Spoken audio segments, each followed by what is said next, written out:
So zockst du jedes Spiel durch.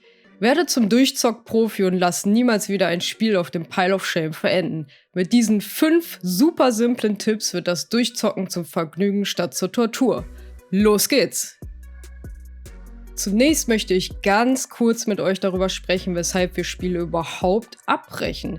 Ihr denkt wahrscheinlich, ist doch ganz einfach, ich habe einfach keinen Bock mehr darauf. Ja, aber ganz so einfach ist es dann tatsächlich doch nicht. Natürlich kann kein Bock ein Grund sein, vielleicht zieht sich die Story wie Kaugummi ins Unendliche und ihr denkt nur noch, boah, mach, dass es endlich vorbei ist, bitte. Das geht meist mit super monotonen Aufgaben einher, bei denen wir uns irgendwann fragen, wieso wir jetzt bitte für Opa Gustav wieder 30 Tulpen sammeln sollen. Langweilig. Wir wollen einen Sinn in den Aufgaben im Spiel und nicht das Gefühl haben, dass das einfach nur Beschäftigungstherapie ist und dass unsere Zeit geklaut wird. Gleichzeitig kann aber auch genau das Gegenteil passieren. Manche Spiele können uns förmlich mit ihrer Open World und was man alles darin machen kann, erschlagen. Wenn wir das Gefühl haben, dass egal wie viel wir jetzt schon erledigt haben, es einfach nicht weniger Symbole auf der Karte werden, dann geben wir einfach irgendwann auf. Es ist ja schließlich keine Arbeit, oder? Oder sollte es zumindest nicht sein. Dann gibt's auch noch so Spiele, die einfach nur vollkommen undurchsichtig sind und wir einfach überhaupt nicht kapieren, was das Spiel jetzt von uns will. Wir sterben und raffen überhaupt nicht, warum, können also auch nichts daran ändern. Das frustriert und wir haben dann einfach irgendwann zu Recht keinen Bock mehr. Das passiert natürlich umso mehr, desto schwieriger das Spiel für uns ist. Absolute Noobs, wie ich es einer bin, werden wahrscheinlich Games wie Elden Ring sehr viel eher abbrechen als andere, die damit kein Problem haben. Außerdem gibt es ständig irgendwelche neuen Spiele, die rauskommen, die uns ablenken, weil jetzt ein totaler Hype darum gemacht wird. Wir lassen uns dann davon einfangen und zocken das, was wir eigentlich gerade gezockt haben, nicht zu Ende. All das kann dazu führen, dass wir gefühlt unendlich viele Spiele haben, die wir zwar angefangen, aber vielleicht nur bis zur Hälfte gezockt haben.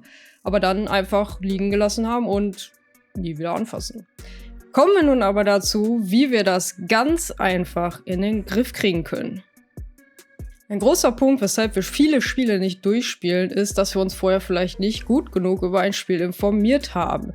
Wir haben uns vielleicht einfach vom Hype anstecken lassen und uns 30 Minuten später gefragt, warum dieses Spiel jetzt in unserer Bibliothek ist. Habe ich das Spiel gerade gekauft? Ich kann mich nicht daran erinnern. Sucht euch ganz gezielt Spiele aus, die eurem Spielstil entsprechen. Wenn ihr kein Typ seid für ausufernde Open-World-Aktivitäten, lasst die Finger von Assassin's Creed spielen, zum Beispiel. Schaut euch vorher Reviews an, also nicht nur die Wertung bitte. Und vor allem lest nicht nur die einschlägigen Media-Reviews, lest ganz gezielt Rezensionen auf Steam und vor allem lest die negativen Bewertungen. Wenn dort Dinge drinstehen, bei denen euch die Nackenhaare zu Berge stehen, dann kauft dieses Spiel nicht. Spart euch das Geld. Schaut auch mal auf How Long to Beat. Dort könnt ihr sehen, wie lange man circa braucht, um ein Spiel durchzuzocken. Und vor allem auch je nach Typ, also ob man nicht nur die Story spielt, jede Ecke durchsucht oder irgendwas dazwischen. Wenn ihr dort schon seht, die Story ist 998 Stunden lang und ihr wollt aber nur ein kurzes Spielvergnügen, dann lasst die Finger von dem Spiel. Ich mein's ernst. Und wenn ein Sale ist, also gefühlt immer, dann kauft euch am besten erstmal nur ein Spiel. Überlegt euch vorher genau, auf welches Game ihr im Sale Bock habt. Recherchiert dazu und kauft dann nur dieses eine Spiel. Und spielt das dann erstmal. Der zweite Tipp ist, hört auf, euch selbst unter Druck zu setzen. Ja, ich weiß, das kam jetzt schon mehrmals in meinen anderen Videos, aber auch hier, es hilft. Hört auf, ständig jedem kleinsten Achievement hinterher zu rennen. Macht euch frei von Balken, die nur zu 99% gefüllt sind und die euch nachts nicht schlafen lassen. Du wirst nie alles schaffen. Glaub mir. Hör auf, damit zu denken, dass du das machen musst. Musst du nicht. Wer sagt das denn? Ja, nur du selbst. Merkst du selbst. Also lass es. Außerdem ist es keine Schande, ein Noob zu sein. Du verreckst ständig und kommst einfach nicht weiter, bist aber zu stolz, den Schwierigkeitsgrad auf Story-Modus zu stellen. Warum? Hast du Angst, dass das jetzt jemand sieht und dich dann dafür auslacht? das wird nicht passieren, weil es weiß ja keiner, wie du dein Spiel spielst, außer dir. Und genau da liegt das Problem. Hör auf zu denken, du seist ein Noob, weil selbst wenn, so what? Es ist dein Spiel und nur du musst damit Spaß haben. Und wenn ständig draufgehen keinen Spaß macht, wie überraschend, dann stell die Schwierigkeit halt runter. Es geht beim Zocken nicht darum, dass du irgendwem etwas beweisen musst. Es geht einzig und allein darum, dass du das genießt, was du da tust. Und das ist nämlich einfach Zocken. Kommen wir zum nächsten Punkt. Hört auf, euch mit ewig langen Spiele-Sessions zu überfordern. Zocken ist kein Marathon. Keiner verlangt von euch, dass ihr nächsten Dienstag um 20:51 und 23 Sekunden das Spiel durch habt. Genießt das Game lieber in kleineren Häppchen. Und wenn ihr nur 30 Minuten am Tag spielt, dann ist das auch völlig okay. Besser als abbrechen. Setzt euch kleinere Ziele. Denkt nicht, heute muss ich noch Akt 1 komplett durchzocken, damit ich am Wochenende Akt 2 schaffe. Versucht einfach zu denken, och, ich mache da jetzt die kleine Mission und dann gucke ich mal weiter, was sich so ergibt. Und sowieso, macht Pausen in euren Sessions. Steht mal auf, geht auf Toilette, trinkt was, egal. Unterbrecht einfach zwischendurch das, was ihr da tut und lasst frischen Wind in euren Kopf. Ihr solltet einen Sweet Spot finden. Versucht eine Balance zu finden, wie lange ihr am Stück zocken könnt, ohne die Lust zu verlieren. Denn wenn ihr ohne Lust weiterzockt, killt das den gesamten Spaß an diesem Spiel. Was mir auch sehr geholfen hat, als ich mit Warhammer 40k Rogue Trader gestruggelt habe, einfach mal eine Pause von einem Spiel machen.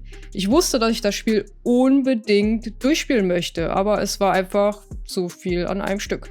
Mich hat die Story förmlich erschlagen, also habe ich mir einfach Notizen gemacht, was im Spiel passiert und bin ein paar Monate später zurückgekehrt. Das hat wunderbar funktioniert und letztendlich konnte ich das Spiel ganz gechillt und mit einem guten Gefühl beenden. Ein weiterer wichtiger Punkt ist, die Motivation am Spiel aufrechtzuerhalten. Fragt euch immer wieder, warum ihr das Spiel überhaupt angefangen habt. Was war der Grund, dass du dich so auf das Spiel gefreut hast? Das hilft, das Feuer immer wieder zu entfachen und dem sich einschleichenden Trotz zu entkommen. Teilt eure Erlebnisse mit euren Freunden, falls es ein Game ist, das ihr im Koop mit anderen spielen könnt. Super! Tendenziell spielen wir Spiele sowieso eher durch, wenn wir sie mit anderen zocken. Aber wenn das nicht geht, dann berichtet anderen doch einfach, was ihr Tolles im Spiel erlebt habt. Falls ihr niemanden habt, der sich Gaming-Gequatsche antun möchte, könnt ihr das auch immer wunderbar auf Reddit tun. Da gibt's echt zu jedem noch so unbekannten Spiel ein Subreddit, in dem euch garantiert irgendwer zuhört und auch antwortet. Manchmal könnte es eventuell auch helfen, eure Fortschritte festzuhalten. Schreibt doch einfach in eine App oder wie im Mittelalter mit der Hand auf ein Blatt Papier, was ihr so erlebt oder erreicht habt. Das kann helfen zu sehen, was man denn schon so geschafft hat und das Gefühl, erschlagen zu werden, ein bisschen minimieren. Kommen wir nun zum letzten, aber nicht minder wichtigen Punkt. Hört auf, euch selbst zu frustrieren. Wenn ihr nicht weiterkommt und ihr keinen Plan habt, was das Spiel gerade von euch will oder ihr immer wieder an derselben Stelle hängen bleibt, googelt nach Lösungen oder Walkthroughs. Alleine diese kleine Unterbrechung kann euren Puls wieder nach unten treiben. Wenn du merkst, dass du dich zu sehr in unwichtigen Nebenbeschäftigungen verlierst, versuche diese liegen zu lassen und dich vielleicht erstmal wieder auf die Hauptmission zu konzentrieren. Bleib fokussiert und verliere dich nicht zu sehr in unwichtigen Dingen, die dir nicht so viel Spaß machen. Ladebildschirme sind nervig, ja, aber ihr könnt sie super nutzen, um euch mal kurz zu dehnen, anders hinzusetzen oder auch mal einen Schluck zu trinken. Das hilft, um mal kurz gedanklich aus dem Spiel rauszukommen. Danach könnt ihr wieder frischer und motivierter durchstarten. Ihr seht, es ist nicht so schwierig, es zu schaffen, Spiele durchzuspielen. Mit diesen kleinen, aber feinen Tipps sollte es euch in Zukunft sehr viel leichter fallen, bei der Stange zu bleiben. Was mich aber noch interessieren würde, ist, ob ihr vielleicht noch andere Tipps habt. Teilt die doch gerne mal in den Kommentaren, damit andere davon profitieren können. Wenn ihr die Tipps aus diesem Video ausprobiert habt, würde ich mich auch echt darüber freuen, zu lesen, ob sie euch geholfen haben. Also klar haben sie euch geholfen, aber teilt doch einfach mal eure Erfahrungen. Ansonsten bis zum nächsten Video. Tschö!